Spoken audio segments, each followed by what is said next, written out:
Feel the whoa with Listerine at BJ's. You can save $2.50 now on Listerine products like Total Care Anti-Cavity Fluoride Fresh Mint Mouthwash or Cool Mint Pocket Packs Fresh Breath Strips at your nearest BJ's location. Experience the feeling of a million germs zapped in seconds with Listerine. Discount available through December 24th. Save now, only at BJ's.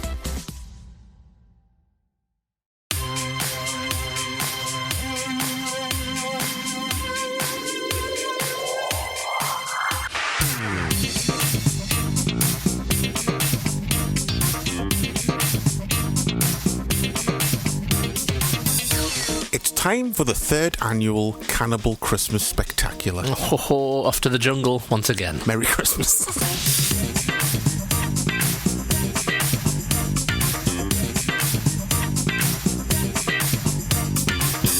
The Chris and Chris Show.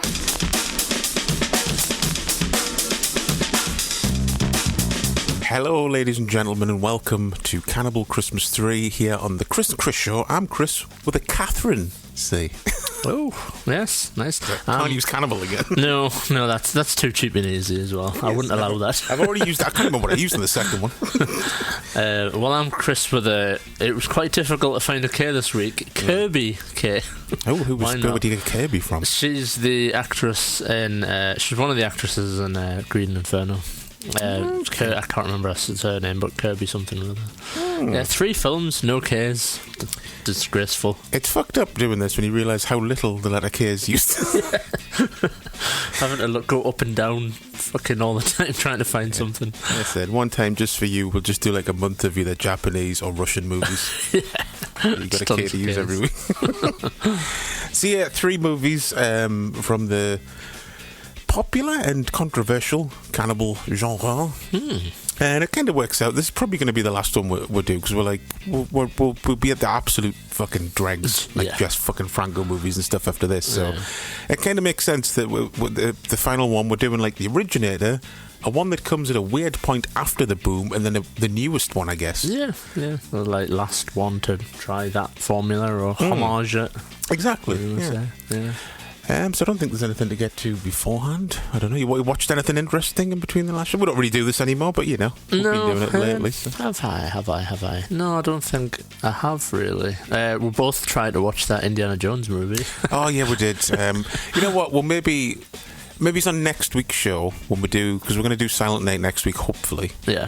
So we'll maybe do part of that show as like a little chat about new films that came out. Yeah, wrap up the year. But yeah, that's a little spoiler. We tried to watch it. Yes. we didn't finish it. I got further than you. I got 50 minutes. You got like 20. Yeah, I really. With mine, it was just more like, I think I was a bit tired and I was going to go to bed soon anyway, and I was just like, oh, fuck off. I'm just going to stop. Yeah. Yeah, but we'll talk about that next week. Yeah. It's just very disappointing. Indeed it was. So I guess first up we'll start with Man from Deep River. He dared the forbidden river, where adventure ends and hell begins. Man from Deep River. His was a reckless journey to the land of the violent, the sensual. Man from Deep River. Adults only. Man from Deep River was released in 1972, runs for 1 hour and 33 minutes. It's also known as Deep River Savages over here in the UK and Sacrifice in America on its initial theatrical run. It was directed by Umberto Lenzi, stars Ivan Razumov as John Bradley, Mimi Lay as Mariah. Perfect time for someone to be called Mariah to be in a cannibal movie. Yep. And a lot of Thai actors who I don't want to disrespect by butchering their names. There's some mouthfuls there. God bless them. There was 2 though that are quite easy to remember: Chit and Choi, who played some tribe people in the movie. That was quite easy to remember. I do quite like. I will say I quite like the name Prapas Chindang. That's a good name. That's one that jumped out as from the. I don't know. It just rolls off the tongue quite nicely. It certainly does. Nice to say. But the plot is very simple. Whilst exploring Thailand, a photographer is abducted by a primitive tribe and is eventually welcomed into their midst as one of their own. taking inspiration from the Western A Man Called Horse and mixing in exploitation elements from Mondo documentaries. It was the originator of the popular Italian cannibal genre and inspired many films in its wake, and in the early 80s became one of the infamous video nasties here in the UK under the title Deep River Savages, which is a good title. It is. Not really very descriptive of the movie once you've seen it. Man from Deep River is a much better title. Yeah, and it doesn't really give much away about the film, does it, really? No, not really at all. No. I know we're not going to do this sequentially like we used to, but I do want to start with like how it sets the film up, because it's very like random. It feels like there's about 20 minutes cut out the start of the movie. What, the tourism-y bit? Yeah, just from like the bit where he's at the Thai boxing fight. Oh yeah. There's definitely some cut there. Like, it's either cut or they just thought, would this need something at the start? We can't just have him go around taking photographs. I don't know. How about he stabs a guy? Yeah, but also like, what about the girl? Yeah, the girlfriend. She like disappears from the movie completely. You expect something like he's gonna like try something on with his girlfriend. Yeah, but then it just cuts and he's just drunk in a bar, and I'm like, something feels missing. Yeah, because it implies she's about to get followed and attacked or something, but from that seedy guy that's watching her and stuff. Yeah, and then it just never. And it's unusual because her character's named and stuff. Like he says her name like in the movie and things, and she just feels like something was meant to happen there. Yeah, I couldn't find anything about like it being. I don't know, maybe it was something like footage was damaged. They just went, fuck it. Yeah, and just jumped straight to it. Yeah, weird. I did get a laugh out of just because, the joke we always make of the girlfriend just going all dad during the fight and calling it stupid. Yeah. Rolling her eyes and stuff. Good, it's stupid. Also, something I found amusing considering the last film we reviewed was Planes, Trains. 2 films in a row with the train breaking down. No, yeah, of course. Nice. What a trend we have sometimes. We do, so it's very unintentional, but it's always very odd and specific. Yeah. But yeah, like we said when we were like texting a bit during the movie, it's interesting that there's a lot of dialogue with the tribe, and it's all subtitleless. Yeah. Like, is that a deliberate decision? I imagine so, because I think it's cool that because I can't imagine there being a plan to add subtitles to a movie like this in 1972. No. But it does add to the his scenario being completely out of your element and not knowing what the hell anyone's saying. Yeah, you do feel a bit lost in the whole thing and stuff. I just don't know, sometimes I feel like you really are supposed to know what's being said. There's 1 or 2 scenes where you're like, this is very strange. Some lengthy dialogue. Yeah. I just kept thinking of what I would subtitle it like as a piss take for the entire movie.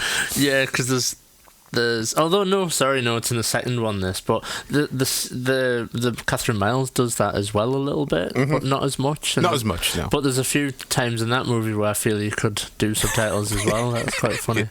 Yeah. It's crying out for it, both movies basically. I did laugh at the bit though when he witnesses some tribal violence, because also something we should mention: this tribe isn't cannibals.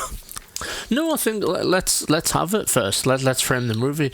It's not the movie you think it is. No, really. It's not. It's not really a cannibal movie. It's like the cannibals in this are used as like a sort of semi-subplot that pop up. They mention them, then they pop up at the end. But it's kind of funny looking back on the originator and seeing that like other people trying to capitalize on something like this have been like captured by the cannibal idea and just used that as the basis for future movies. Weird elements, like perceived what people want to see of it, because obviously there is animal gore in this movie. Yeah, and did people take away from that's what audiences wanted, and that's why you get that repeating trend in a lot of cannibal movies? Yeah, weird, because I mean, like I was saying before, like a lot of that stuff comes from the Mondo documentaries that were popular in like the late 60s, early 70s, and it had shit like that in it. Weirdly, like at that time, I suppose if you transpose it now, it's the equivalent of like a shock video online. Yeah, people would go to fucking cinemas to watch this stuff, like a whole documentary just full of weird and violent shit from around the world. It's strange. I do think there's like a bit of element to it of it's like cheap gore, and when I say cheap gore, I mean to do like a dismembered body or have somebody get beheaded, even if it looks crappy, it still costs money to pull off. Oh yeah. With these movies, I guess the budget is blown just on like the travel and the filming on location and the actor being paid for all the fucking danger money, hopefully. But probably not. But then I suppose there's not much money left to do special effects. But when you have some guy who's like, I'll stab a crocodile for you and make it bleed all over the place, you're like, oh well, there you go. There's some free and shocking gore. Exactly. Yeah. So I kind of think like there's an element of that as well, of like just easy to do gore that will shock the audience. Yeah, and they're in a place, I imagine, that's like it's just, people just not gonna get in trouble for it. No, like the cost of animal life is probably quite low in different all over the place, isn't it? Yeah, definitely. But yeah, when he does see some actual, because there's a part where he views them like doing some sort of tribal punishment where they like cut out two guys' tongues, and he shouts from his little net that he's in, "Murderers!" And I'm like, it's a bit rich, mate. You just stabbed a guy. Yeah, totally. Yeah.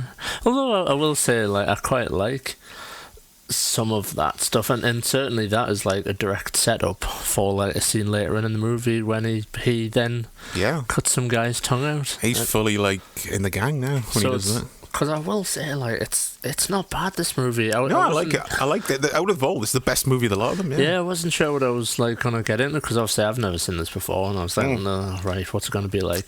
But it's shot really well. It's really, really nice. It's cleaned up really well for Blu-ray. It looks gorgeous. Well, this is what I was saying, like, last time when we were, like, having a go at, like, Cannibal Ferox and Eaten Alive. Like, all the same director. And that's what I was saying, like, why is Eaten Alive such a giant, hacky piece of shit? Because Umberto Lenzi isn't a bad director. Like, obviously from this, he can make a good movie if he wants to. Yeah. But he's freely admitted that the only reason he made Ferox and Eaten Alive was just to cash in on the boom at the time of, like, something he, like, originated in a way. And then other people are making all this money off it, so he thought, I'm going to make some money off it. Yeah, it makes sense, like, I guess, Yeah. But no, it's really well done, and I think the story's interesting. The pacing of it's not too bad. No. It's not the most action-packed movie in the world, but then again, I didn't feel it dragged or anything. No, I wouldn't say I was bored during the movie. Yeah. Unlike the other two. Well, yeah, we'll get to that. I quite obviously it's a massive fucking trope done to death at this point, but for that point in time, it was interesting, the kind of like angle of like documentary sort of thing that they put on it as well. That little spin where there's like the movie opens with a bit of a voiceover done it, where the guy's like, or no, it's not a voiceover, sorry, actually there's a text on the screen that just kind of says, this is kind of a true story and fucking hell. It's always a true story. Yeah, like it says, like the story itself is made up, but the events are based on true events, and like this sort of thing does happen in the jungle, and these people do these sort of savagery things. It's words to that effect, basically. But it's kind of interesting, and I can see how that caught people's attention and imagination. Oh, definitely, especially, if they're coming off the back of all these documentaries being super popular, they would just believe it's based off a true story. But it reminded us, though, watching the movie, all those scenes when the helicopter keeps coming over and he keeps trying to get its attention and stuff. Have you ever heard about the story of a guy called Michael Rockefeller? The name sounds familiar, but I'm not sure. He was like the son, I think, of the Rockefellers were like one of the richest families in the world at one point. I think that's what I'm thinking of, yeah. But he was like the black sheep. He didn't really like the rich lifestyle. He would go off to like far corners of the world and explore and stuff like that. And like he went missing in like New Guinea. Oh, yeah. And then there's a photo of him or something, isn't there? That's supposed to be him. Yes. Yeah, the reminders of that. And I'm like, it seems like it's based off that, but that wasn't even known of at this time. Like, the photo didn't come out till like 30, 40 years later. Yeah, he just was like never seen again, was he, basically? It's kind of crazy. Yeah, because they went out to make a documentary like 20 years later about him, and then the documentary kind of went nowhere, so they just shelved all the footage, and then 20 years later... another group decided they wanted to do a documentary, so they dug out all this footage that'd never been watched, and that's where they saw like the video of him, like just one white guy in this tribe, like on a boat on a big war crew. They were like, "Who the fuck is that?" Yeah. And I think he even had like glasses on, had a similar receding hairline, a beard he would have had and stuff. But then there's like another story that another guy went there and like talked to the actual tribe, and the tribe said, "Yeah, we killed him." Yeah, he was just like a twat or something. Yeah, like we washed up on the show and we just killed him. Well, it's one of them, who knows? Like, for all we know, he probably just got fucking dysentery and shit himself to death. That's all you don't know, do you? No, you never know.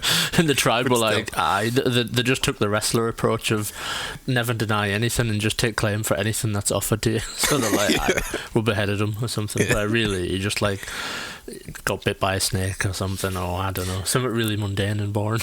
I think the funniest part of that though is the tribe guy was like, "I'm going to tell you what happened to him, but you can't tell anybody." Ever. And he was like, "Okay, no problem." He went home, wrote a book about it. It's like, he'll never know. He said, "What are you going to do about it?" Gets a lawyer, like a letter from the lawyer, like that month, like cease and desist, and he's like, "Fuck." He's got a lawyer. Just a really well-connected tribes guy. Oh, it's just like the opening of Eaten Alive. He's just walking down New York one day and some guy blows a blow dart in his face. Yeah. He's just come all the way. Gotten on a plane. Fully dressed though when they get up, but he's like on a plane. Full on tribesman and stuff. But yeah, it is interesting seeing all the scenes, obviously. Obviously, like I said in the intro, like it's inspired by the Western Man Called Horse, about a guy like, you know, becoming one with like an Indian tribe, which is, you know, what Dances with Wolves would do, and then essentially Avatar could be a remake of Man from Deep River. Yeah, could in many ways. Yeah, guy gets lost in the jungle and ingratiates himself and ends up loving like their way of life and stuff. Yeah, definitely.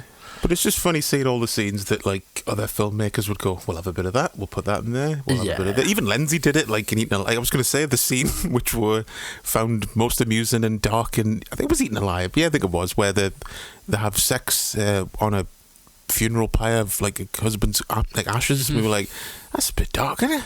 Yeah.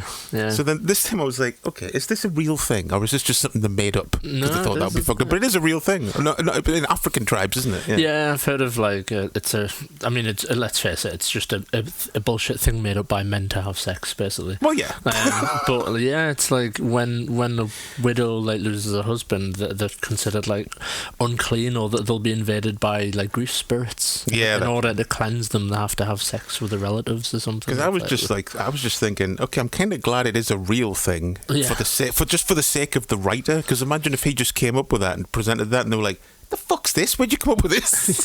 It's an oddly specific kink, Dave. It's something he really wanted to do at some point. So let's go over the animal stuff quickly, because there's a bit of it. Yeah, I think it's a shame because it's just, you know, for people who aren't that familiar with these movies, we do have to like warn you if you think it sounds interesting that there is real animal, unless you get the UK Blu-ray where all the animals. Well, actually no, looking up, the goat and the monkey bit is still in the Blu-ray uncut in the UK.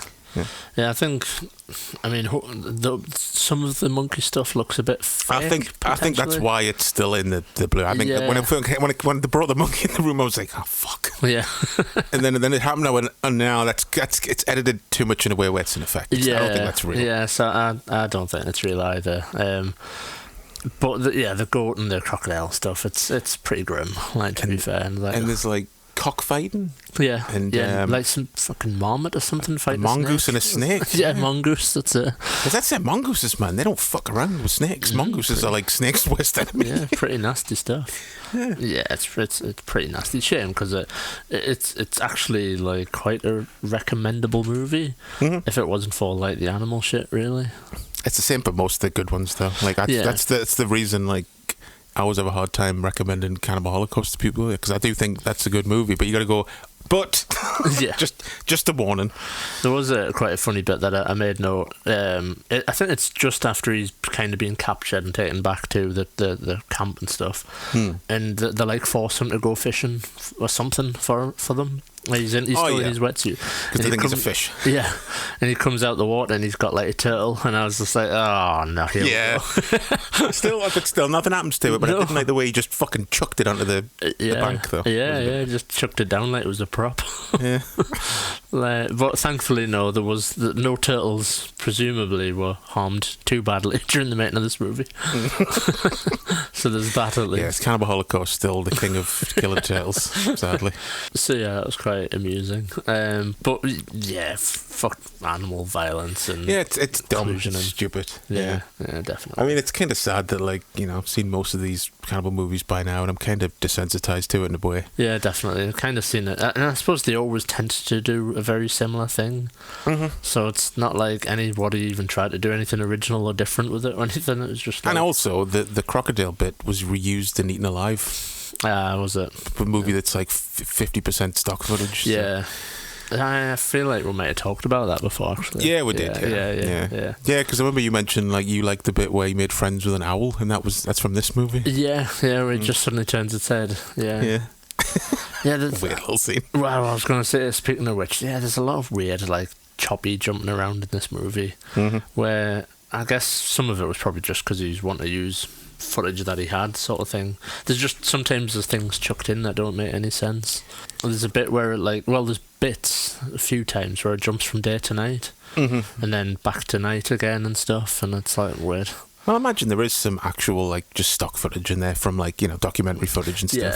Yeah. I think a lot of the times, whenever you see, unless you're lucky, like, a lot of the time when there's footage of just, like, a leopard walking around or, like, a snake in the water, I'm sure that's mainly stock footage. Yeah. They said just whatever's available to kind of keep the budget under control. I think it was blatantly obvious where the stock footage popped in Amazonia, because, like, it's just a different film stock. And it looks like for 5 seconds, it looks like a different movie. Yeah, definitely. What do you think of the whole him, like, he doesn't really agree to it, but when obviously him and we'll just talk about Mimi Leigh first, who's like the common denominator, I guess, of all these movies. Yeah, she's been in a few, hasn't she? She can't, I mean, the only thing as a sort of criticism is she stands out too much. Like, they could have chilled out with the makeup on her. Like, yeah, she just pops up at one moment and she's like heavily made up. Yeah, I was gonna say it's her first appearance as a stock character, sweet naked tribes lady with great hair. It's just like, come on, like, at least ruffle her hair a little bit and maybe not give her like super painted on eyebrows or something. Yeah, it is pretty funny, and like how the music gets it. She's got her own theme tune when she comes on screen and stuff. Yeah, it's like. Ugh. Then again, though, there's that one line that, like, I think I was making a note at the time, and I like had to stop and look up and go, "What the fuck did he just say?" what line is it again? Where he comes in and she's all smiley, then he like. Pretty much like his tone is like, "Oh, you idiot," when he's like, "Ah, my sweet black savage." Oh, I was like, yeah. All right, mate, calm down. Yeah, and then he's talking about having a child or something on, and he says something about that as well. It's like my little savage child or something. The bit that fucking cracked me up because it's just a weird point to put this voiceover where he's like, "All I care about now is my wife Mariah and our child," and then it cuts to him holding like a bear cub, and I was like. For 2 seconds in my head, I was like, "That's his." Oh, wait a minute, no. Which is that savage, the child, that it's actually I genuinely bust out laughing at like caught us by surprise. I suppose we should talk about like the whole setup of him like falling in love and then having the kid. Well, does he have the kid? I'm trying to remember now. Yeah, he gets born right at the end. Then she died. It's quite sad, really. Yeah, it's an interesting sort of thing that he settles into the life and stuff. And she goes blind during pregnancy and then dies after childbirth, basically. Yeah. It's very grim. Yeah, like I said, not the film that you're expecting. No. Basically. And then at the end, it kind of implies he's the boss. Yeah, the leader guy gets killed, doesn't he, basically, I guess? Yeah. He gets shot by an arrow or something, I don't know, towards the end. I can't remember exactly what happens, but something. And then he's fully entrenched in the lifestyle when he hides from the helicopter instead of trying to flag it down. Yeah, so I kind of like that sort of stuff. And like I said, when he cuts off the guy's tongue and stuff, who's like one of the cannibal guys that's attacked the village and stuff. So he's kind of like fully turned into one of them, basically. So yeah, I did like all that sort of stuff. Yeah, it was fun. That was a good movie. I can see why it was so like inspirational, and like obviously I'm assuming it was like a big hit at the time. Hence why like a few years later, all you got was just cannibal movies for a while. Yeah, definitely. It's massively a trend starter. You can see why. Yeah, I thought it was interesting that we mentioned it briefly, but like essentially cannibals don't really appear in this film until the last 20 minutes of the movie. Yeah, if that. Yeah. They're just like they mention them briefly, don't they? Yeah. There's like something about they're at war with somebody, or there's like a dangerous tribe down there. And then right at the very last 20 minutes of the movie, it's like boom, cannibals. So, but it's like that's the takeaway for everybody ripping off this movie. Just like do cannibals. Yeah, just that there's like one brief scene of them, and it's quite gory, of them eating another tribesperson. Yeah. It's some they attack some woman, don't they? Sexual violence, rape. It's the couple like by a river, and they kill both of them. Then it just cuts them like 5 minutes later, chomping on them, and it's quite grisly. So I guess that obviously made an impression. It's hard to see how it made an impression because we've seen like Cannibal Ferox, Cannibal Holocaust, but 1972, that's pretty shocking goal. Yeah, and it's underplayed. It's done quite like shockingly, like there's no like blood squirts or like no, it's just kind of done. It's quite matter of fact, and I think when you're doing a movie like this, being matter of fact and kind of casual about it's the way to go. I think that's always more shocking. Yeah, definitely. Unlike Green Inferno, which is totally the opposite, basically. Yeah. I was going to say one other bit from your notes I forgot to mention is that scene where he's going through to prove himself, so they're like have him strapped up in some like bamboo head cage and they're just firing poison arrows at him as he spins, like his induction basically. And I just kept thinking someone needs to edit in shots of Richard O'Brien outside telling him how much time he's got left. That would be cool. Dun, dun, dun, dun, dun, dun, dun, dun, the music in that. The most brutal room in the Crystal Maze. That would be genius. It's just that shot and you just hear in the background. I mean, the little harmonica and stuff. Yeah. There's definitely some comedy could be made from this movie. Definitely, yeah. Like what with all the like subtitleless dialogue, and there's a few other bits as well that like I kept thinking of jokes. You kind of have to when a film can get this grim. Like when films like this get grim, your brain kind of tries to cheer you up by going, "It'd be funny if this happened." Though. I mean, I really liked when she asks like, "Oh, what's the city?" and then he's like, "Oh, it's like a big village." He's doing quite well at first. He's like, "It's a big village with like high huts that go into the skies." And she's like, "Oh, right." And he's like, "There's lots of noise and cars." And she's like, "What's a car?" And he's like, "Cars are like boxes that make noise." But it's too much for you to understand. It's like I just laughed at it. I thought like he just couldn't understand. He couldn't explain what a car is. He couldn't be asked. He's like, I can't be asked. Like cars are like boxes that make noise. Like he could have said it's like a canoe, but it's got wheels. Exactly, like fucking anything. It's like he doesn't understand what cars are. No, you're not even trying, John. He's like, I've never actually been in a car, but I think they're just boxes that make noise. It just makes it seem like in a modern context it's a really toxic relationship, which is like, I loved you, and he's like, it's I love you. You don't understand what love is. Yeah, totally. Like, he's like, fuck what off, mate. No, I mean, he's basically the source of all the humour, pretty much. But I love there's a bit towards the.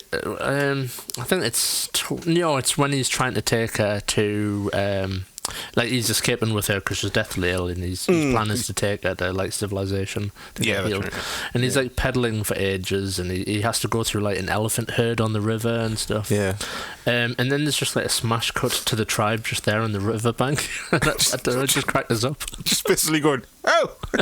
Yeah, he's like, he just went through all these trials and tribulations to get away, and they're just casually there on the river going, what are you doing? Waiting for him. It was funny as fuck. Like, how did they get there? Just teleported there. I like to imagine they were just casually walking behind them the whole time going, where are they going? Yeah, like he's paddling upstream or something. Like he's paddling against the like river, so it's taking them ages, and they're just walking going, what's he doing? It should be going the other way. It'd be a lot easier. But yeah, there's a lot of, I mean, we'll mention this every time we review one of these movies, but there's a lot of Ivan Razumov swimming naked in rivers. And I just kept imagining how many parasites swam up his dick hole. Yeah, I mean, there's a few bits towards the start of the movie where he's supposed to be climbing onto the boat having been diving, but you can see his hair's like dry. Yeah. And I made note of like, haha, like his hair's dry, and I thought, well, to be fair, I don't blame him. Like as much as you could get away with not getting in that water, the better, probably. Yeah. Because like you said, yeah, I would want to tape up my butthole and everything. Basically, yeah. I'd be like pouring candle wax down my urethra. Yeah, definitely, it's not somewhere I would want to be. Not in the 70s with like the low budget involved and stuff. Fucking hell. Yeah. I doubt they had all the proper medication on set. Well, they might have, I don't know.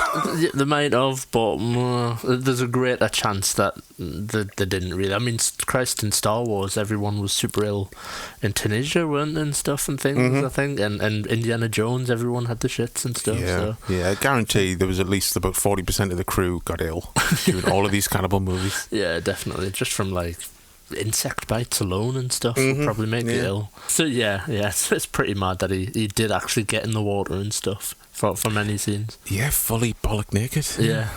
Both of them just frolicking around in the water, and it's like, not the cleanest looking water in the world. No. God knows what the fuck's swimming around in there.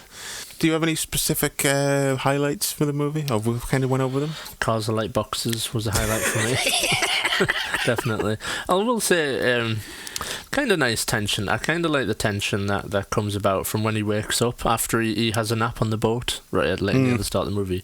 Yeah. And he wakes up and he's a little helper dude, Jonah or something he's called. Well, Joanne. I thought it was Joanne, and I was like, that's an interesting name for a bloke in Thailand, but it's Tuan.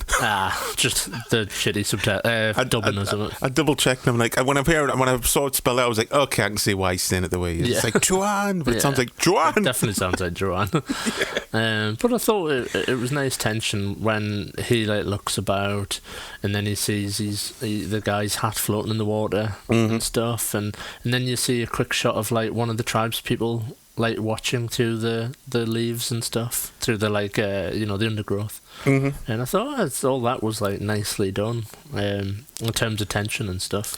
Yeah, it's all very well put together.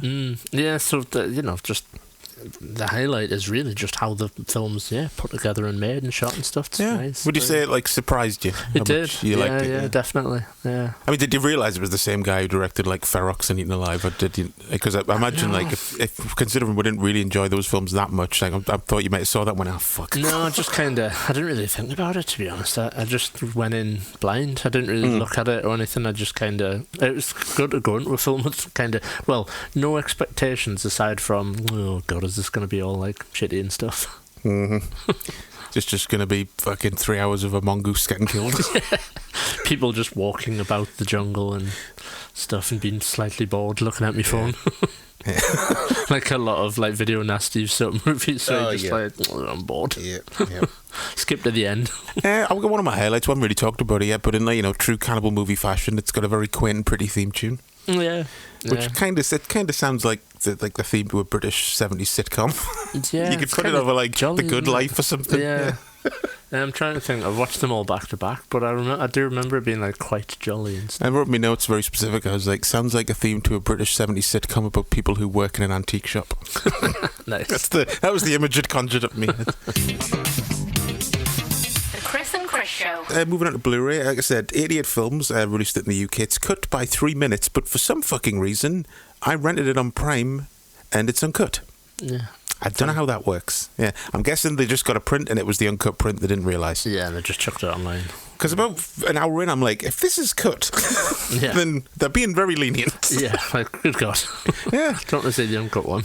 But apparently in the cut version, everything but the monkey and the goat scenes are cut. So I don't know why. Obviously, I think they've goat scene I think they've looked at the monkey scene and also went, that's probably not real. Yeah. It's edited too much. But the goat scene is literally just a close-up shot of a goat getting its throat cut. Yeah, that's 100% real. Yeah, definitely. I'm guessing that maybe just falls into what's the same as a slaughterhouse? Who cares? Nobody likes goats. I love goats though. I didn't like that bit at all. No, me neither. I was like, oh Jesus. But with the other stuff, it's literally fucking. Cockfighting's illegal. So. Yeah. And mongoose fighting a snake, that's that they've been put into a situation. Yeah, it's the same sort of thing as cockfighting in a bit. Yeah, exactly. Yeah. So I can totally see that. Yeah. But the Blu-ray also features a feature-length documentary about Mimi Lai. Yeah. And it's got an interview with Lindsay and a featurette with Eli Roth talking about the movie. Oh, there you go. Which ties it nicely into what we're doing. It does, yeah. If you want the uncut version, Raro Video in the US released it. Or like I said, rent it on Prime. Yeah. I would say it's probably, if you're interested in horror, this kind of, shock sort of Mondo-y cannibal film stuff, it's definitely one to get. I mean, not only just because it was the one that started the trend, basically, it's all basically credited as. But I do think it's a well-made movie. That is, yeah. Aside from the fucking shitty animal gore and stuff. I wouldn't even really apart from it does have cannibals in it, and it's considered the start of the cannibal movies. It's not like we're saying. I wouldn't call it a cannibal movie. I would just call it a jungle survival movie. And I can see that there's threads there that were trying to do something and say something, and visually they made it interesting. With Joe joked about it, but like when he's trussed up and that whole thing, the get up, like, when they're shooting darts at him, it's visually interesting. It's something you've not seen before, you know. It's like, oh, fucking hell, that looks mad. But then again, I don't know. I've never seen A Man Called Horse, and I know there's a few scenes in this that are literal. You know, they've taken scenes from it and just like translated it into like a tribe kind of scenario instead of Native Americans. But I don't know how much of it is completely like 100% just taken and copied. So I don't know. Yeah, I'll have to have a look. Obviously, I do think there's some minor problems with it. I understand what they're doing with with Miley dying. Sorry, not Miley. Mariah. What you calling this again? Mariah, the character. The Mariah character dying, but I just don't really felt it was set up very well, or I didn't feel like it served a purpose too much.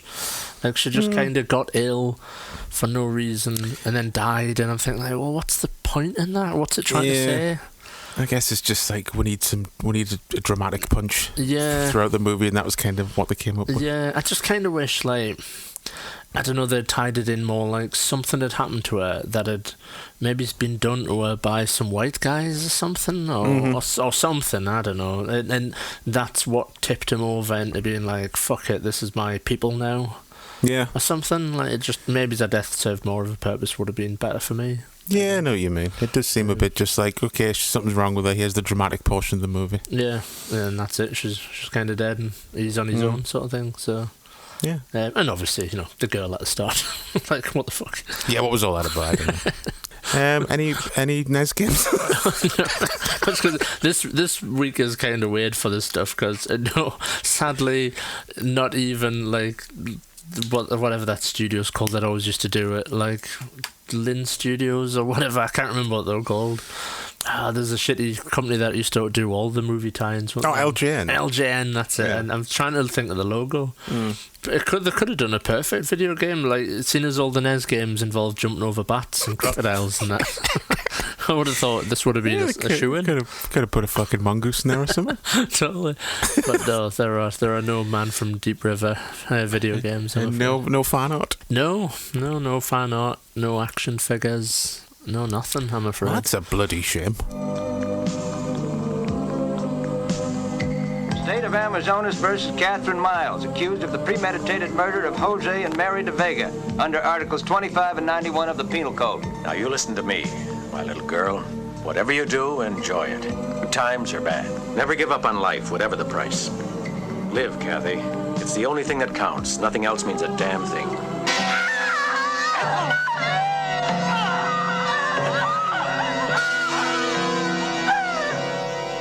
Were you aware at that time that the jungle still has tribes of headhunters? Yes, but they were unreal dangerous to me then. Yeah, so, moving on, by a decade or so, just about, we're looking at a movie called Amazonia, the Catherine Miles Story, a.k.a. White Slave. Also, a.k.a. it's one of those films that's also known as Cannibal Holocaust 2. Yeah, I think to be fair, there's probably 3 or 4 AKAs. Well, I was going to say, the other film that's called Cannibal Holocaust 2 is another film that's also called Green Inferno. Nice.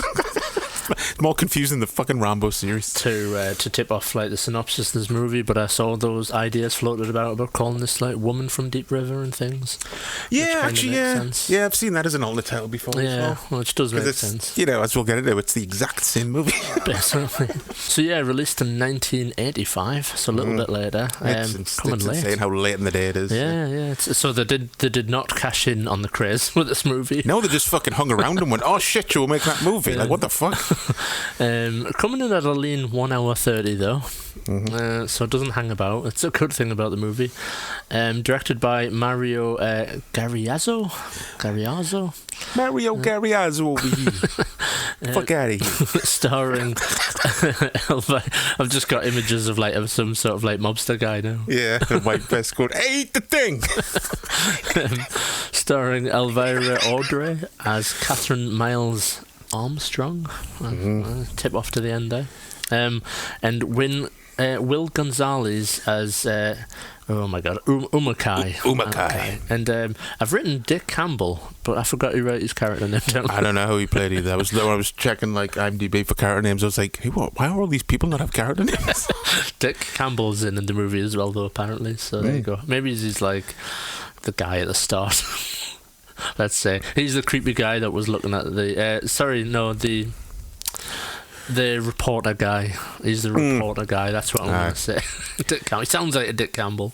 He does. So synopsis of the movie, as we've kind of already said, very, very similar, basically. A young lady, 18, young girl, goes to the Amazon to be reunited with her family who apparently live over there. They run like a plantation or something like that? Yeah, like sort of rich, white plantation owner type people. But they are attacked and savagely killed by what she believes to be savage tribes people. Yeah. She is captured and taken off and forced to kind of adopt their lifestyle, and kind of ends up, not as much as the movie we've just done, but she kind of like adopts the lifestyle to a certain degree. And yeah, very, very similar basically to Man from Deep River. And based on a very, very true story. It's factual. As you're led to believe, yes. Yeah. I do always appreciate the carny shit in these movies at the end where it's like, this is the real Catherine, obtained by a photographer. I'm like, no, it's not. But I appreciate the effort, but no, it's not. The movie very, like, hammers it home to begin with. Yeah, it's literally the voiceovers like, it's real, you know. It's real.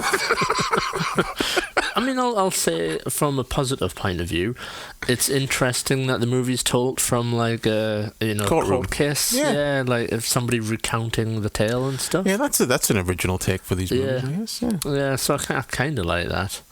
But yeah, well, anyway.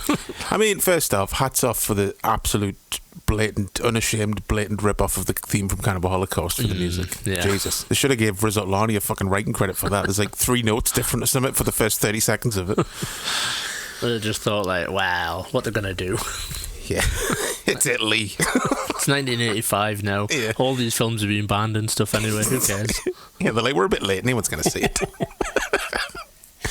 I will say, though, the initial... when they get attacked on the boat with the darts and stuff. However, the person shooting the darts, a cracking shot. He gets the wife in the eye. And apparently, like, it looks directly in the nipple. Yeah, it does. Yeah, he was just going for bullseyes. From a distance. It's funny though, because like the violence in this, like I've noticed there's 3 beheadings in the first 20 minutes. But it's weirdly not super gratuitous. It's quite fleeting. It's more effective. Yeah, because it's very, very quick, shaky footage that you don't really say anything. And it kind of makes you think your brain fills in the blanks, basically. Yeah. So, yeah, definitely. Because overall, it's quite tame in the graphic violence department, but then now and then it'll just like suddenly up the violence. Like that bit at the end, which generally made us like raise my eyebrows when the helicopter comes and it's just blowing people away, like white headhunters, and he just fucking like shoots this woman and child, and then just shoots the kid in the head, and his head just pops like a fucking melon. I was like, Jesus Christ! Yeah, they just were like the last day of shooting. They're like, we've still got all this fake blood. What are we gonna do? We've got 3 tins of tomatoes. Yeah, they did went. They went like massive for it, like OTT right in the end. Yeah, it's like they just thought, oh, we need a bit more gore here. There you go. Blow this little kid's head up. Fuck it. Don't you think the mum, though, the mum that gets shot in the eye? Yeah. I meant to write the character name down, but you'll know who I mean. I thought she looked like the lady from The Boys, and she was in Karate Kid and stuff. Elizabeth Shue. Yeah, Elizabeth Shue. Yeah, that's of course. I kind of thought she had a look of her about her. Not that that's relevant or anything, but I just thought for a minute I was like, I recognise her from somewhere, and I looked her up on IMDb and was like, oh no, I don't recognise her. I thought, I wonder if she just looks like literally like Elizabeth Shue, but like in The Boys, like when she was a bit more aged and stuff. Yeah. I can't remember what she looks like. I'll have to go back and look. Yeah, she just has a total look about her. Yeah, just like I say, random side bit there, but I was just going to say, I like the bit where the court asks her, like, oh, why didn't you try to escape? And she's all like, well, Fuck that. I just saw my parents get beheaded in front of us and stuff. Yeah. I don't know, that just made us chuckle. Yeah, the guy, like the prosecutor guy's the right shit. The shit he comes out with, he's just basically like, she's like explaining all this horrific shit she went through, and he's like, well, that's stupid, isn't it? Yeah, totally.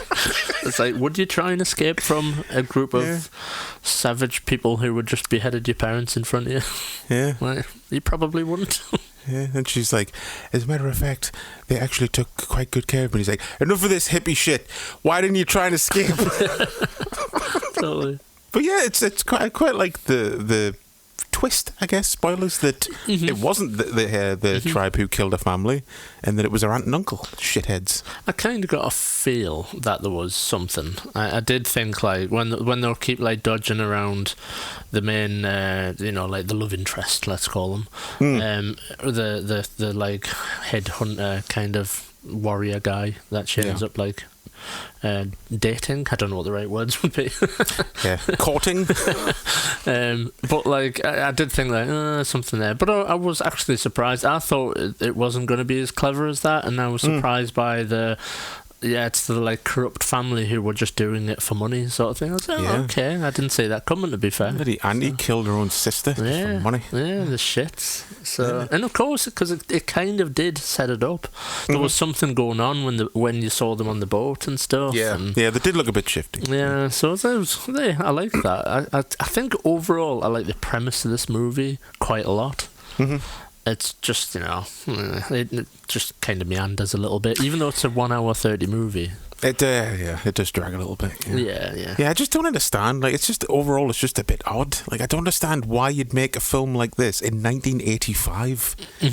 Like the genre, like, kind of been over and done with for about 3 years. Yeah. So like, it's well after its popularity peak, and you just do another one with this essentially the same story that's already been done like 3 times at this point. Yeah. Can you think about like Jungle Holocaust, like Last Cannibal World reviewed last time? It's basically a remake of Man from Deep River as well. Yeah, and it sticks to all the... It's not like it's trying to do anything unique. It's like, well, we're going to show them, we've got our own take on it. They just do a lot of the things that have already been done before. It's just Man from Deep River, just gender swap, basically. Yeah. And, they go as far as to even include animal violence, which is like, oh, really? Like in 1985? Yeah, what is there in this again? Not as bad, but there's a little monkey getting savaged by like a... Yeah, well, that's right. I think all that stock footage. It feels very much like footage they acquired for the movie. Yeah. It's because it has nothing to do with the movie. No. I think, isn't she like, she's mid-escaping basically during that scene, so she's like running through the jungle after just getting away from them, and she just stops and watches a monkey getting attacked by like a leopard or a cheetah or something. Yeah. And it's like, but it's just like they felt they needed to tick that box, I guess. Yeah, I guess. Yeah. Like, oh shit. I mean, it's not as amusing and blatant as I think. Was it Mountain of the Cannibal God, where there's that scene where they're just like on a raft going down a river, and a character just goes, "Look there," and then it just cuts to stock footage of 2 animals eating each other. Yeah. It was like awful, but it just made us chuckle like ridiculously. So I was like, you can't get more blatant than that. Look, stock footage. It's like totally grainy and stuff. Yeah, just totally different. Like, there's no way you can hide that. Yeah, but there's not that much more to say, really. It's fine. I will say, just on a similar vein to like the last one that made us chuckle, some unintentional comedy that I wanted to cover. Yeah. The court's like, when she was describing that she got like punished after escaping and stuff, and she got taken back to the hut, and the leader was gonna like rape her basically. Yeah. And the court asks, "Did you resist him?" And she goes, "I was powerless." Cuts to footage of her just kicking the tribes guy like straight like out of the room, and he goes on his arse and stuff. So that was quite a funny edit. Like, wait a minute, you were powerless. I was like, why are you just putting that over footage of you just kicking ass, basically? There's a comment about where she's talking about like some of the like things that go on in this tribe, and she's saying like, whilst the women are menstruating, they essentially get sent up a tree for a couple of weeks. They have to live like up a tree in a little tree. Yeah, it was kind of weirdly, like oddly funny. Just get up a tree. Get it away, man. Get up a tree. So I did think that was quite funny. I also like the bit where she decides she's going to actually take part in this tribe, and she decides she's going to help the old crippled hunter who's got a broken leg. Yeah. So she like just smashes him in the leg with a log, basically. Yeah, pretty much. Yeah. And like, does she have any medical experience? I mean, she's only supposed to be 18, right? Yeah, she's just like out of friggin' high school apparently. So I just love how she, like, I think it's the voiceover. She's like, I decided I would try and help him, and then she just twats him with a log. Once again, though, it's just like they just went, oh, we need to do that scene from Man from Deep River where you like save someone. Saves like, the kid. But she knows nothing. She's 18. Like, I don't know. She fixes his fucking leg or something. Hits him with a log. And I think there's a quick shot which is crying out for like a subtitle where, because she hits him with the stick, and the camera cuts to like the elder or something, and he says something, and it's like, I just put the subtitle should just be "fuck me" or something. I'm just, what the fuck? Like I said, dying out for some daft subtitles. What do you think of the actress though, Elvire Audrey, who sadly she passed away in 2000? Oh shit! No, she's got a very interesting look. I was gonna say, because like sometimes in the movie she looks like kind of dorky. Yeah. But then towards the end, when she's in full regalia with the fucking bow and arrow, she looks awesome. Yeah. And I really appreciated that they didn't overly made her up for this movie. No. I would say a big chunk of the movie she has like no makeup on at all. They've really just gone like, she wouldn't have anything on her face. She's been captured by a tribe, for fuck's sake. Towards the end, like her hair kind of looks like it's got a bit of product in it. Yeah, it suddenly gets bigger. It's voluminous, but you could just say that's just the humidity. Yeah, it's getting a bit frizzy in the humidity. Yeah, I thought it was good. There's a bit of a revenge angle at the end. She goes full psycho on them and just fucking hacks them up. Yeah. And then that's kind of revealed. That's what the court case is all about, basically. Yeah. Does the dude die? I think I looked down. Yeah, it's the hunter guy. The Umakai guy? Yeah. Yeah, it's just very... But the kid's like, Mammy, my boat capsized. So she like looks at the boat, and then you just see him... like a sort of fade-in shot of Umakai just fall off his canoe. Right. He drowned himself because he couldn't be with her anymore. Fuck. Yeah. I just throughout my notes, I just wrote down Pumbaa because I couldn't remember. Pumbaa. Because I was like, Pumbaa gets bitten by a snake, but it's okay. He was all right. Yeah, I wrote down. He's just too fucking hard and manly. So yeah, Pumbaa killed himself. Yeah, couldn't deal with it because the reveal that because she's killed someone, she's got blood in her hands, he can't be with her anymore. And the fact that she's buggering off anyway means he definitely can't be with her anymore. So he's like, well, I'm popping my clogs, fuck this shit. I get the whole, it wasn't the tribe that killed her parents, but that doesn't absolve them from desecrating the corpses, though. Like, they did still behead the mum and dad, didn't they? Well, if they bring either that or he just brought the heads home. He's like, free heads. I mean, I guess they were already dead, but it's generally frowned upon cutting off the heads of people's parents right in front of them. Yeah, it's kind of fucked up stuff. But it's kind of played off like, no, they're alright, man, the tribe's alright, they didn't kill the parents. And I say, no, but they've kind of got the part to play. Didn't have to mutilate their bodies, though. A bit much. Kind of bit much. Yeah, my highlights in the movie, though, were poor Umakai just being a simp and Kathy treating him like a bitch. yeah, when she chucks away the little thing he's makes her a little like crown out of like roses and shit, and she's like, fuck off, and he goes and swims after it and gets it back for her. He's a very patient man, bless him. Yeah. And the bit where she refers to a capybara as a water dog. Yeah, she's like, I don't know what they're called, that fucking water dog. I was genuinely surprised because I was like, I've never seen a fucking capybara in a fucking cannibal movie before. And I was worried for a second. I was like, if you kill this fucking thing, I'm turning it off. Yeah, it's sad. The capybaras are like the largest rodent, I believe, in the rodent They're family. awesome. But, it all ends, I will say as well, it all ends with a very unusual freeze frame of Kathy's face. Yeah. And she's all like boss-eyed and stuff. Yeah, and like looks like she's been like crying friggin' Vaseline. Yeah, they clearly couldn't get her to cry, so they just put product in her eyes or something. Yeah. Very thick tears. But it's not a good end. Yeah, overall, I kind of enjoyed it, to be fair. I did. It definitely like outstayed its welcome a little bit. It didn't really do anything like gobsmackingly original, But I thought if you watch it together with Man from Deep River, it's not a bad double bill, to be honest. It works as a good companion piece. And out of all of them that we've talked about over the years, it's probably one of the least offensive. Yeah, definitely. I did chuckle at the end, though, just because you always call me Armstrong, and just the end, he's like, yes. She moved to London and married a man called Armstrong. That's what I was getting at when I said, like, spoilers tipping off the Catherine Miles Armstrong. She goes off and marries Armstrong. Yeah. It's classic. She's even got, like, a little blonde kid. Yeah. Little cannibal donkey. Burmese donkey. Yeah. Show. So as for Blu-ray, once again, 88 Films released it on their Italian range. It's uncut, because there's not really much to cut out of it, and features a 50-minute doc, which sounds interesting, actually. I might have to get the Blu-ray for this. It's called The Last Supper, The Final Days of the Cannibal Film, which I might have to have a watch off. Yeah. So yeah, should we move on? Because I'm guessing there's no NES games. Well, I was going to say, yeah. Sadly, no, there are not. Hot Toys didn't do a Umakai figure or anything. They probably should. And it comes with all these little things, these trinkets that he tried to make for his missus. Got like the dad's knife, the severed heads. I would buy that. But there you go. But no, there isn't anything, unfortunately. God damn it.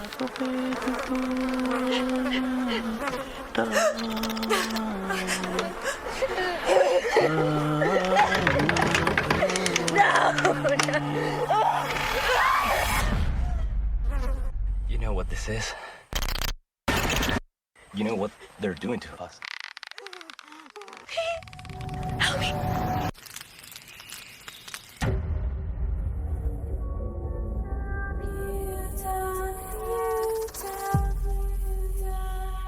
So, The Green Inferno from 2013 runs for 1 hour and 40 minutes, directed by Eli I Can't Write a Script Without Using the Words Gay and Retarded Roth.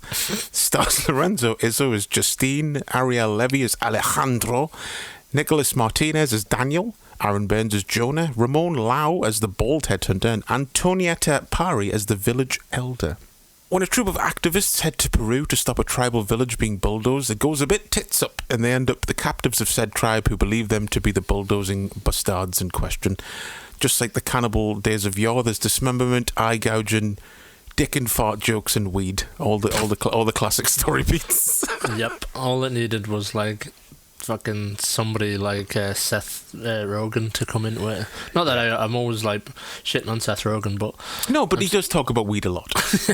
So it's like I'm surprised he doesn't turn up at one point in this movie. But yeah. I had to start with this one. Well, I want to start with this, right? My biggest issue with Eli Roth, and it's one of those like love him, hate him things, because I kind of like him as a person. Mm-hmm. In interviews, he always seems like he knows his horror, he knows his movies, he seems cool. I feel like I'd be able to have a fun conversation with him if I met him. Mm-hmm. Just fucking hate the way he makes movies. Yeah, there's definitely some problems in this film. That I would equally have tore apart, like, you know, a movie from the 70s or 80s as well. Mm-hmm. So it's not that it's modern or anything, there's just bits where you're like, oh, that's unusual. Certain shots and certain edits. I think there's times where this movie's edited really poorly. Yeah. Which kind of sounds snobby, but the bit where the like the rich guy, the guy who's like kind of, you know, the drug dealer, villainy kind of guy, or whatever his character's supposed to be. There's like a quick like 2-second shot of him like lying on the floor. Yeah, and it's which like, you could blink and you'll miss that. Yeah, and it's like, what was that? Like, what? It's just like strange decisions to leave certain bits in and take certain things out, and you're like, it's odd. But the gore, though, fucking hell. It's very good. And, you know, it's Greg Nicotero and Howard Berger doing the effects, so I knew the gore would be good at least. Yeah, it's crazy that very gory. What they can get away with. I know. In some ways, it's like the polar opposite of the movies we've watched. Like the previous two movies feature sexual violence. When I say sexual violence, I mean like, you know, rape basically. Yeah. Then there's like the animal violence, and then very little like human violence, or at least it's there, but it's not like, it's like what sort of touched on. It's not done in like in your face. Sort of way. It's quite, but then this is like a total flip side. Like there isn't any sort of. Well, it kind of is, I guess. There is the like digital sort of penetration stuff, I guess, where they're like, you know, putting tools on them and stuff. Yeah. But there's like no animal violence unless you count the ants and stuff. I knew that wasn't going to be in it. You couldn't get away with that now.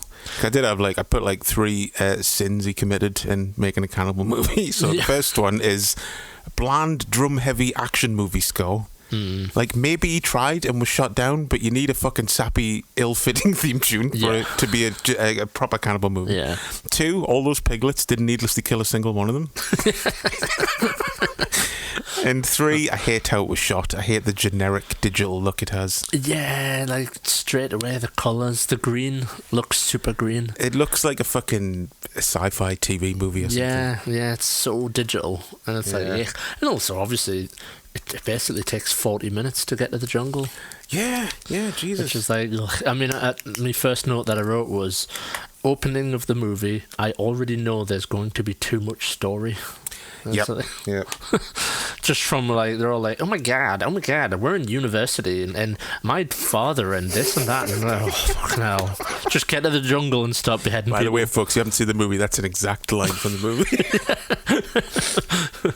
So yeah, I was just like, oh, I didn't make any notes for 25 minutes after I barely made any fucking notes. I think I made a few at the start and was just like, I can't be bothered. Yeah, I love how as well, it's Eli Roth co-wrote it with someone. You can blatantly tell which bits Eli Roth wrote. Yeah, there's a certain style. There's because there's times where comedy creeps into the movie and stuff, and goofiness. The fucking what the fuck was the point in the diarrhea bit? I was expecting some sort of payoff. Yeah, at least, but I was like, no, I just thought it'd be funny for a girl to have the shits. Yeah, and it's it might have worked in a different movie. But this isn't the movie that it's trying to be. Well, this is what I don't get with people like Eli Roth and fucking Rob Zombie who claim to love these types of movies, and then when they make one, you're like, what the fuck do you actually love about? You haven't made one. You think you've made one, but you haven't. No, yeah. I'm assuming Eli Roth's fucking plan here was, I'm going to make the ultimate cannibal movie as a tribute to Cannibal Holocaust. And then he thinks, I'll put some weed humour in there, some girl shit in her pants. Yeah, the bit with the crash where there's a body drops out the tree and stuff. Yeah, and it feels slapsticky. It feels like a spoof. Yeah, it's that's strange. I don't get that. If you're gonna do a movie with where the gore's this full on, just fucking go for it and make a grueling fucking disturbing movie. I don't know if maybe the humour's there is a sort of palate cleanser, oh look, maybe. we'll make them laugh, but I'm like, no, fuck off. Yeah, that's not what we're here for. Yeah, if you're doing a cannibal movie, make a fucking cannibal movie. Yeah, definitely. Just without killing animals and shit. Because some of it is interesting. I like the idea of they're kids over the head, basically. They're completely over their heads. Yeah, except the main guy who's a bit of a shit. Yeah, and so there's the interesting twist to the movie, and you kind of see it a mile off, obviously, that it's not as clear as what you like to believe and stuff. But it's an interesting thing that it's all essentially a PR stunt just to delay the company. Because I guess the whole point of the movie is that, you kind of touched on the synopsis, that they're going there to protest the Amazon being deforested or whatever. Yeah. I think it's the Amazon, is it? Or is it somewhere? No, it's in Peru. It's in Peru, yeah. But it's a forest, and the tribe's getting kicked out by mercenaries so they can deforest the place and steal all the wood and develop the area and stuff. Yeah. And they go there to protest and stuff. But ultimately, it's spoilers. It's just a tactic to allow another company to swoop in for the contract. Mm-hmm. So there's a pessimistic angle there and stuff. Yeah. And it's very much it's an attempt at jibing the left, I guess, as well. Well, that's what I don't get. Yeah, the start of the film, the first 40 minutes, and the way he writes the characters comes across it's coming from the perspective of all these bloody self-righteous do-gooders. Mm-hmm. But then at the end, what's he saying with the whole Alejandro's become a Che Guevara type? His face is on all these T-shirts. I'm what's the message? I don't get it. Exactly. This is it. It's there's some interesting stuff in there, but what is it? What are you trying to say? Because you're kind of contradicting yourself. Yeah, because as far as I can gather from Eli Roth interviews, he's quite left-leaning. Mm-hmm. So I don't I get the idea, like, oh, what if a bunch of like over the head activists got caught in a situation like this? That's interesting. That's a good idea. I just don't get exactly if he was trying to say anything, or he wasn't. If it was just he just had the idea and he wasn't necessarily trying to say anything. I don't know. I do really like the idea though that because they, as part of the whole thing, they get dressed up as the like, you know, the bad guys, basically the deforesting workers. So they've got like high vis on that have the logo of the company on, and I guess they dress up like that so they can like kind of sneak into the building site. Yeah, and then you know, it all happens and stuff, and they're kind of successful. They get on the plane, they crash in the jungle, and I just made the note of like the crash in the middle of the jungle, and they're dressed as the twats, basically. I did like that. I thought that was kind of funny. Like the villagers are like, you bunch of fuckers, we've got you now. I can see why they would like act really hostile. Oh yeah, because they just think they're the twats that have been terrorising them for weeks and months and stuff. So it is kind of funny, that stuff, I guess. Yeah. But yeah, there's a few like nods here and there, I guess, to like. Well, I thought the ending was very... If you can remember the ending of Cannibal Ferox, where like she comes back and basically tells a whole different story. Yeah, like covers it up. Sort of. That's kind of similar to the end. Oh, that stupid dream sequence jump scare was fucking stupid. Yeah, awful bit. Yeah, like just more like Eli Rothi stuff. Probably, I don't know. Maybe. Did you see the bit that comes about like 2 minutes into the credits? I did. The like sequel bit. Yeah, where it's like Alejandro looks like he's become like part of the tribe now or something. Yeah, he's all painted black. I'm like, oh god, thank. No, I don't think there's gonna be a sequel. No. Thank fuck. It's been 10 years. Thankfully, there's been no whiff of a fucking sequel. And like the main girl.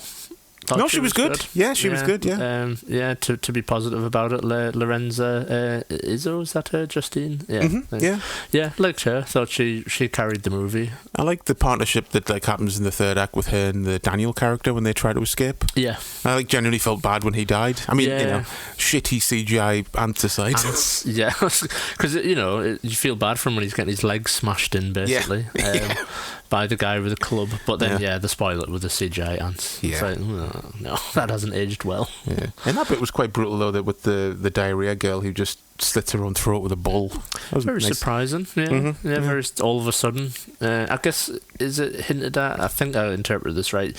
Are they eating a bit of the friend or something? The girl with all the tattoos, yeah, and so she like kind of realizes, then just goes, "Fuck it, I'm out." I mean, let's be honest. I think that's what I'd fucking do in that situation. I'd just be like, "Give us something sharp." Yeah, definitely. You wouldn't hang around to be. I'm going out my own way. Fuck this. Because I mean, let's talk about I guess probably what this movie, the big bang moment of this movie when the big lad is Jonah. Yeah. When he gets like brutally like butchered on a rock. It's quite nasty. Yeah, very, very gory. I think, God, imagine releasing this movie in like 1975 or something. The BBFC would just look at this movie and go, no. Yeah, we're not having it.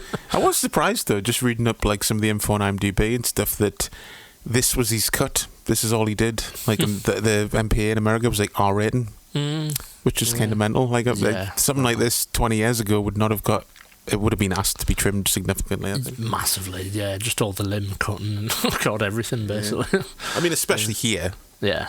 America's always been a bit more lax with violence, but I think especially here, I think it would have been very controversial. I think. In like late 90s, early 2000s. Yeah, definitely. But you know, that's the trend we're seeing now, isn't it? With horror films and not even horror films. I mean, Christ, look at Suicide Squad, the sequel. Mm-hmm. Yeah, that's like violent as fuck and stuff. And you think, oh God, this film like 15 years ago would have been cut to shit. A lot of the violence now makes a lot of like, you know, shit like that you see in these cannibal movies very tame. Yeah, very, very tame. Yeah.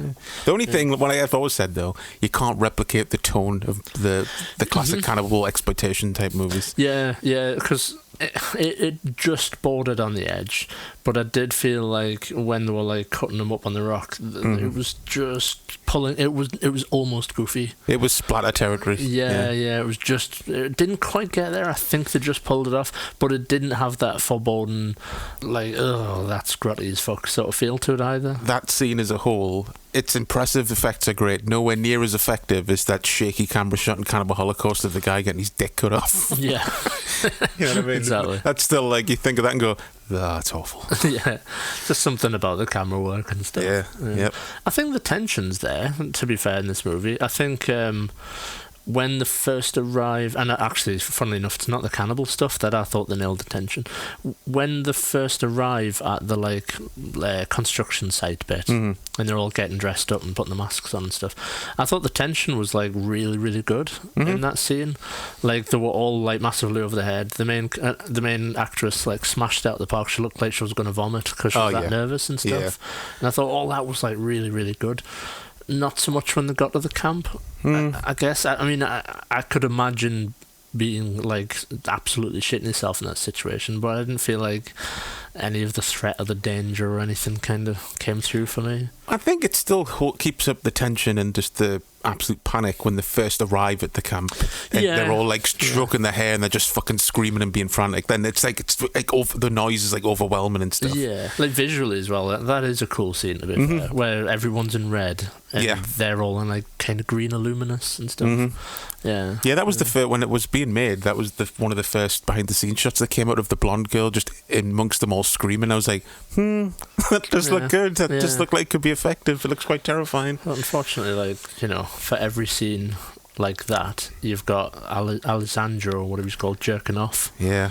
And like they're all like, mwah, mwah, mwah, he's jerking off. Like, I was like, oh god. And like, I even forgot about that. You got someone taking a shit, someone then stuffing weed down a corpse, so when the cooker, they all get stoned. Which is like, I know you have to suspend your disbelief to some degree, but would it get the entire tribe stoned?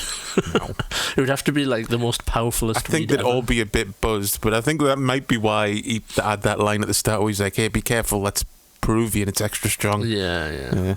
Well, I guess. But it's all a bit silly. It is a bit, yeah. Which sounds like, you know, I said like kind of daft and pompous maybe, but it's not. It's the fact it's outplaced in the movie. Really. No, if I think if anyone's seen it, and they'll know what we mean. If someone hasn't seen it, it feels weird. The movie definitely outstays its welcome. I will say that. It does. It's like 10 minutes too long. Yeah. Like she should have just. The movie should have ended with her sat in that room and going no, and then. Like nothing bad happened, and it just kind of ended. And that would have been a perfect ending, like a kind of question mark ending. Yeah. So like her going and looking out the window and seeing them with their thing on, it's the like t-shirts. Yeah, it's just a bit like okay, whatever, I don't care. So it's not very good. It's. I mean, I don't know about you. I think you're probably the same as me. I think my preference for these three films is literally in the order we did them, from good to worst. Yeah, I would say so. Yeah. Definitely. And I would say the quality drop off is sudden after Catherine Miles' story. To be fair, yeah. I mean, and that's saying something, right? Yeah. Although I will say as well, something worth noting. Why are the Twitter handles on the credits? Oh, I don't know. Because I guess the whole streaming activism thing is like part of the plot. I guess it's kind of original to put the Twitter handles at the credits. That's not going to age the movie at all, is it? Not at all. But fucking age now, it's X. Exactly, yeah. Like kids are going to watch this movie in 10 years' time and be like, what's this bird thing at the end of the movie? Yeah, what's Twitter? When Twitter's completely gone and X is completely gone. Yeah. The Chris and Chris Show. So yeah, I guess we're wrapped up then. Yes. Very, very good, as always. Nice way to celebrate the Christmas season. It is, yeah. We're going to have to find another genre that starts with a C, like that's not cannibals. Yeah, like cooking movies or something. Yeah, cooking, yeah. We'll just we'll review every episode of Chef Show next year. So yeah, next week, hopefully, if it all goes to plan, we'll be reviewing John Woo's Silent Night to wrap up the year, and probably have a little bit of a chat about, I don't know, I've seen like 3 movies that came out this year, so that'll be a short chat. I'll probably have a few. It's one of them surprising things where I would say right now I've probably seen 2 or 3 movies, but I know for a fact if I sit down and look and write them all down, I'll be like, fucking hell, that came out this year. Well, there is a few that are like available now on streaming that I do want to catch up with, like Renfield and but was afraid that Ari Aster movie, Joaquin Phoenix. I think that's on now. Yeah, so there's a few I'm going to try and catch up on if we're going to do that for next week's show. So we'll have a bit more to talk about. Yeah, definitely. So until next week, you can follow us on Instagram at The Chris and Chris Show, email us at thechrisandchrisShow@gmail.com, and yeah, happy Christmas, everybody. Happy Christmas, folks. It'll be going up. But what are we doing? Just doing it normal Wednesday, or? Maybe. Well, it's Tuesday now, so if I don't get it edited by tomorrow, it might be Thursday. But either way, this will be the last show before Christmas. So yes, that's it. So yeah, hope everyone's having a nice Christmas and all that jazz, and we'll catch you probably the week after Christmas, Wednesday after Christmas, I'm assuming. Yes. So until then, I will see you down to the Cannibal Pit. See you on the flesh heap. There you go. I'm pretty sure we did that last time. Did we? Fuck. I think so.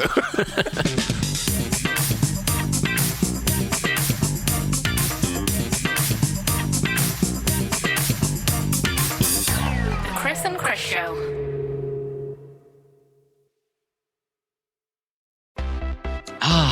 Feel the whoa with Listerine at BJ's. You can save $2.50 now on Listerine products like Total Care Anti-Cavity Fluoride Fresh Mint Mouthwash or Cool Mint Pocket Packs Fresh Breath Strips at your nearest BJ's location. Experience the feeling of a million germs zapped in seconds with Listerine. Discount available through December 24th. Save now only at BJ's.